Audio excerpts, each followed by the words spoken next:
À quelle altitude allons-nous monter? 4800 mètres, pratiquement à la hauteur du Mont Blanc. Le sommet principal de l'Europe de l'Ouest est un vrai test pour les alpinistes du monde entier. Mais la famille Deuschka monte à la même altitude régulièrement.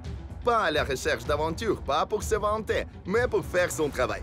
Alors, mes amis, notre montée au Chimborazo vient de commencer. Ce sera environ 4 heures de marche. Déjà au départ, nous avons eu une surprise. Un sentier très commode, pavé de pierres. C'est inattendu. C'est incroyable, mais les autorités locales respectent tellement Balthazar qu'on a pavé le chemin vers le sommet de la plus haute montagne du pays pour lui faciliter la montée au glacier. Auparavant, il y avait de la terre ordinaire ici. Nos ânes y glissaient toujours. Il est très agréable de marcher sur ce sentier. À l'écran, notre montée a l'air d'une promenade sur un sentier dans les montagnes. Enfin, nous sommes en train de grimper pendant 2 heures. Il devient de plus en plus dur de garder la vitesse. Nous sommes entrés dans un nuage. Le paysage est différent, que des rochers tout autour. Il fait froid. Pour aller au travail, nous prenons un bus ou l'auto, mais la famille Douchka doit toujours marcher sans oublier le trekking et un peu l'alpinisme. C'est incroyable comment ces gens pouvaient endurer les montées quotidiennes dans les montagnes, quand absolument tous avaient besoin de glace. 4700 mètres. D'habitude, on s'acclimate avant de monter en altitude, tandis que nous sommes partis de notre arrivée. J'ai la tête qui tourne. Si l'on s'active, surtout sur une pente raide, on n'en peut plus. Allons-y, on va prendre un verre et danser là-haut. Je rêve d'être ici énergique, fort et vif quand j'aurai 77 ans. Le glacier n'est pas loin. Le sentier devient plus dur. Il faudra marcher à travers des rebords rocheux et des éboulements de pierres. Avant l'étape finale, on fait une pause pour casser la croûte et se reposer. Avant de manger, il faut prier pour notre retour sain et sauf.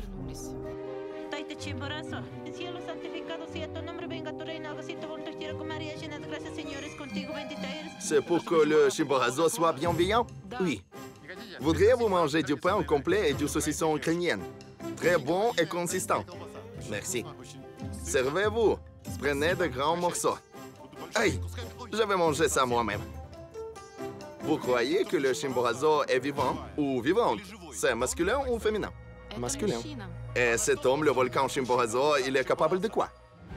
Oh, de beaucoup de choses. Selon la légende, si une jeune fille monte le Chimborazo toute seule, elle peut devenir enceinte et avoir un enfant aux cheveux blonds. Mon père avait des cheveux et la barbe blonde. On disait qu'il était le fils du Chimborazo. Donc, moi, je suis son petit-fils. Voici la légende. Le Chimborazo est un volcan qui peut même féconder une femme. Alors, elle aura un enfant aux cheveux blonds. Voudriez-vous du thé chaud pour se renforcer? Tenez. À votre santé. Comme il est chaud. Il faut beaucoup de bois pour le réchauffer comme ça. Il n'a pas refroidi. Tenez. C'est quoi ce truc? Vous ne vous servez pas de thermos? Non, je ne l'ai jamais vu. Ça coûte combien? Je l'ai acheté hier dans votre vie, moins de 10 $. Et ça marche comment? C'est un truc simple. Un bon marché avec un flacon de miroir. C'est très utile.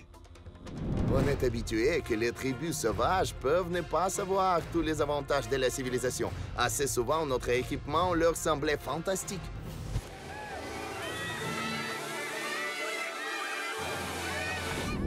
Mais cette famille habite au centre du pays et régulièrement visite une grande ville. Donc, il m'est difficile à y croire. J'aimerais préciser quand même, vous n'y connaissez vraiment rien en thermos? Non. Quel âge avez-vous? 19 ans. C'est amusant, mes amis. Je suis vraiment choqué. Au XXIe siècle, dans une ville assez grande, il y a des gens qui ne savent pas le thermos. Je vous l'offre. Prenez-le, je vous en prie. Il est à vous. Tu l'as offert à Edison? Je vais offrir un thermos à chacun de vous. Promis, vous n'irez jamais aux montagnes sans un thermos, d'accord? D'accord, merci. On a mangé, on se remet en route, on y va. À partir d'ici, le sentier devient encore plus raide. C'est trop dur. On voit déjà le glacier. Là-haut, il y a de la glace précieuse que nous allons transporter en bas. Les habitants des Andes ont une astuce formidable pour se faciliter la montée. Est-ce que j'ai raison de m'agripper à cette corde?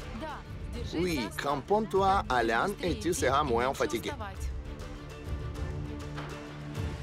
Halte! De grandes pierres barrent notre chemin. Il faut les enlever. Les ânes ne peuvent pas passer. Nous sommes presque arrivés à l'endroit où on extrait de la glace.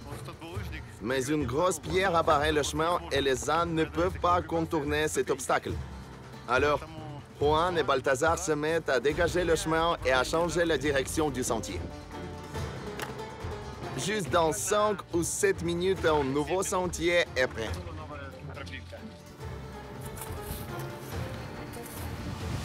Voilà. Maintenant, l'âne peut y passer. Encore 20 minutes de montée et Balthazar dit que nous sommes arrivés. À vrai dire, je suis étonné. D'habitude, un glacier est un grand champ de neige et de glace, un espace blanc infini tout autour. Mais ici, c'est différent. On a l'impression de marcher sur des pierres, mais non. Le glacier est sous nos pieds. Regardez ces trésors. Voici ma mine de glace. Ces petites pierres sur lesquelles nous marchons, c'est juste une fine couche du sol et des galets. Ci-dessous, il y a le glacier. Ça prouve que cette glace est ancienne. Elle n'est pas congelée hier ou l'année dernière. Elle est vraiment séculaire. Personne ne sait pas son âge précis. Balthazar se met au travail tout de suite. Il est tellement énergique tandis que moi, j'ai envie de reprendre mon souffle moi. Vous avez saisi ce pic à glace et vous vous êtes mis à hacher. En bas, nous avons vu un pépé modeste qui jouait le rôle d'un objet exposé vivant au musée parmi les foules de touristes. Ici, nous voyons un tout autre homme, un homme dans son décor. Il faut enlever une couche de boue pour atteindre la couche pure. On déterre littéralement la glace avec des outils les plus primitifs, des pics et des haches. Balthazar, puis-je vous aider? Oui, prends un outil. Une hache au lieu d'une caméra. Apprenez-moi à faire correctement. Comme ça, peu à peu. C'est un travail pour de vrais hommes forts. Il y a un fait intéressant. Presque tout le monde estime que l'Everest est la plus haute montagne. D'après une autre version, la plus haute montagne de la planète est le Chimborazo. Voici l'explication. Le globe terrestre n'est pas parfaitement rond. Il est un peu aplati au pôle et étendu à la ligne de l'équateur. Par conséquent, le sommet de la montagne qui se trouve à l'équateur est plus éloigné du centre de la Terre, donc plus haute. Cette théorie est soutenue par certains scientifiques. Et si l'on la croit, cette montagne est plus haute que l'Everest de 2 km.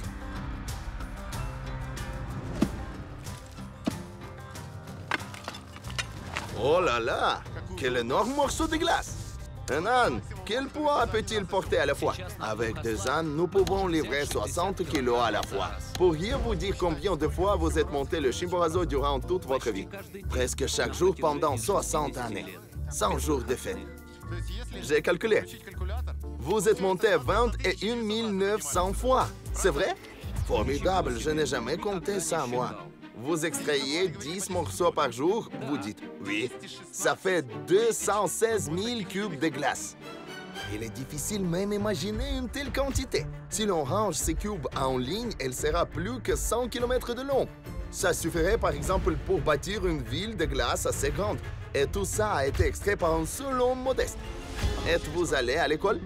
Non, mais l'année dernière, les gens de la municipalité ont dit que je dois apprendre à écrire mon nom au moins. Et on m'a envoyé à l'école. Imaginez, il est allé à l'école pour la première fois à 76 ans, car les autorités locales lui ont dit « Tu es très célèbre, mais tu ne sais pas même écrire ton nom. » Ça mérite des applaudissements. Faire un pas si sérieux à 76 ans, c'est vraiment sympa. J'aime beaucoup apprendre des lettres. À 76 ans, il est allé à l'école. À 77, il continue à hacher la glace. Je vais faire ça jusqu'à ce que Dieu me prenne. C'est ma vocation. C'est un homme courageux. Rien à ajouter. Quand la glace a la forme de cube, on l'emballe et la met sur le dos de l'âne. Elle est lourde. Balthazar est tellement emporté par son travail qu'il monte des morceaux de glace de 30 kilos sur le dos de l'Inde sans difficulté. Il vérifie si le charge est bien attaché et si tous les nœuds sont serrés. Juan, peut-on dire que votre beau-père a laissé le rôle du dernier brise-glace à vous? Oui, on peut dire que j'ai hérité de sa profession. J'aime bien l'aider. Carmita, j'observais votre fils tout le temps. Pendant que vous travailliez, il prenait des vidéos avec son portable. Il me semble qu'il ne voudrait pas reprendre ce boulot. C'est vrai. Certainement, il nous aide de temps en temps, mais je doute qu'il fera ça à lui-même. C'est un travail très dur et mal payé. Je crois que mon papa et mon mari sont les derniers brise-glace. Il n'y aura personne après eux. On peut comprendre les jeunes aussi. Monter à la hauteur du Mont Blanc, en descendre des morceaux de glace pour les vendre à 5 ou 10 $, ce n'est pas un boulot de rêve d'un ado. Même si ton pépé est une légende populaire et le plus célèbre brise-glace du pays.